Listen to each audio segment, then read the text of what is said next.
عمران خان کے برسر اقتدار آنے کے بعد سے پاک چین اقتصادی راہداری یا سی پیک منصوبہ پہلے تو سست روی کا شکار ہوا تھا، لیکن اب مکمل طور پر رول بیک ہوتا دکھائی دیتا ہے۔ ذرائع کا کہنا ہے کہ سی پیک پروجیکٹ جو کبھی پاکستان کی خوشحالی کی راہ سمجھا جاتا تھا، اب دونوں ممالک کے گلے کی ہڈی بن گیا ہے۔ چنانچہ پچھلے 3 برسوں میں چین پاکستان اقتصادی راہداری پر بہت ہی کم پیش رفت ہوئی ہے۔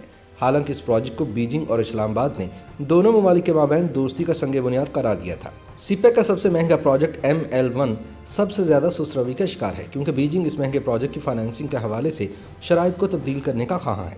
یہ پروجیکٹ $6 ارب سے زیادہ کا ہے، جس کو پاکستان ریلوے کی بحالی کے لیے بہت اہم گردانا جاتا ہے۔ سی پیک پر سست روی نے یہ سوال پیدا کر دیا ہے کہ آیا اس پروجیکٹ کا مستقبل تاریک ہے یا روشن؟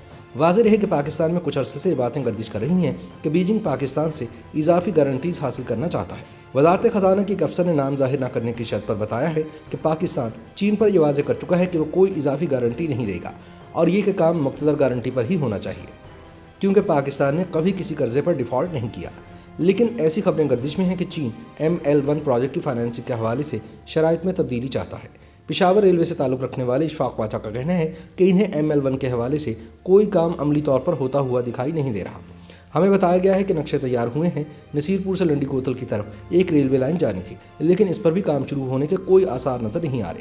اسی طرح پشاور میں بھی اس حوالے سے کوئی کام شروع نہیں ہو سکا۔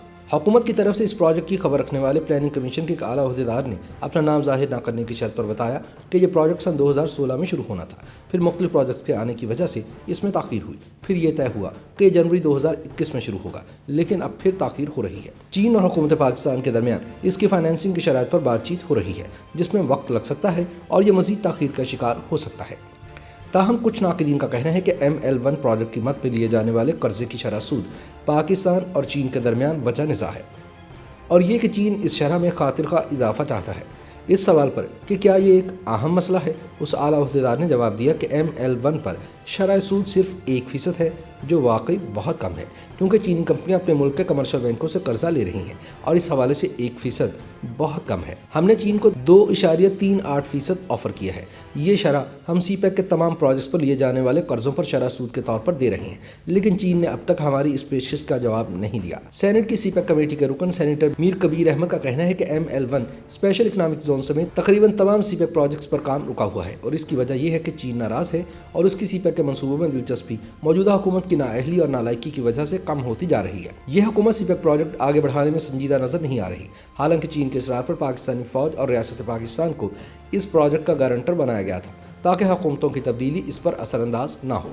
سینیٹر کبیر کا کہنا تھا کہ ممکن ہے کہ چین پاکستان سے فائنینسنگ کی شرائط پر بات کر رہا ہو، لیکن پارلیمنٹ اور اس کی کمیٹیوں کو اس بارے میں لا علم رکھا گیا ہے، کیونکہ حکومت نے سی پیک کے حوالے سے کیے جانے والے معاہدوں کو پارلیمنٹ سے چھپایا ہوا ہے، لہٰذا ہمیں اس بارے میں کچھ پتہ نہیں۔ اسی طرح ابھی تک ML1 پر بھی کوئی کام نہیں ہوا۔ اس کے علاوہ سی پیک کے جتنے بھی پروجیکٹس ہیں، ان پر کام جوں کا توں رکا ہوا ہے، یہاں تک کہ ملتان کراچی موٹر وے کا افتتاح بھی نہیں ہوا۔ ان کا مزید کہنا تھا کہ سی پیک کا مستقبل تاریک ہے، اور اس کی وجہ یہ نااہل حکومت ہے جس نے چین کو ناراض کیا ہوا ہے۔ ان کا کہنا تھا کہ مغربی روٹ، گوادر پورٹ کے منصوبے اور دیگر تمام پروجیکٹس بھی رکے ہوئے ہیں، اور وجہ صرف اس حکومت کی نااہلی ہے۔ یاد رہے کہ اس وقت سی پیک منصوبے کی باغ ڈور فوج کے ہاتھ میں، جبکہ وفاق نے صوبوں کو ایک طرف کر دیا ہے۔ بیرون ملک اربوں روپے کے اثاثہ اسکینڈل میں ملوث سابق DG ISPR lieutenant general retired Asim Saleem Bajwa کی زیر کمان سی پیک اتھارٹی بنا کر فیصلہ سازی کو سینٹرلائز کر دیا گیا ہے، اور صوبوں کی خود مختاری ختم کی جا رہی ہے، جہاں سی پیک کے اہم ترین منصوبوں پر کام ہونا ہے۔ اس عمل سے سی پیک کا مستقبل اور اس کے ماحولیاتی نتائج مزید غیر واضح ہو گئے ہیں۔ یاد رہے کہ امریکہ نے سرکاری سطح پر بارہا سی پیک پر اعتراضات کیے، کبھی اسے پاکستان کی معیشت کے لیے نقصان دہ قرار دیا، تو کبھی چینی کمپنیوں پر اس کے بہت مہنگا ہونے کے الزامات لگائے گئے۔ آج سی پیک عملاً رول بیک ہوتا دکھائی دے رہا ہے۔ اقتصادی زونز جن پر سن 2018 میں چین میں روڈ شوز ہو رہے تھے اور درجنوں چینی کمپنیاں سرمایہ کاری پر آمادہ تھیں، اب اس کی بازگشت بھی کہیں سنائی نہیں دیتی۔ موجودہ ترقیاتی منصوبوں میں ان خصوصی اکنامک زونز کے قیام کا ذکر ہی گول ہے۔ سوال یہ ہے کہ کیا ایسا کسی اسٹریٹجک دباؤ کا نتیجہ ہے، یا پھر چین اور پاکستان کی قیادت میں دوریاں پیدا ہو چکی ہیں؟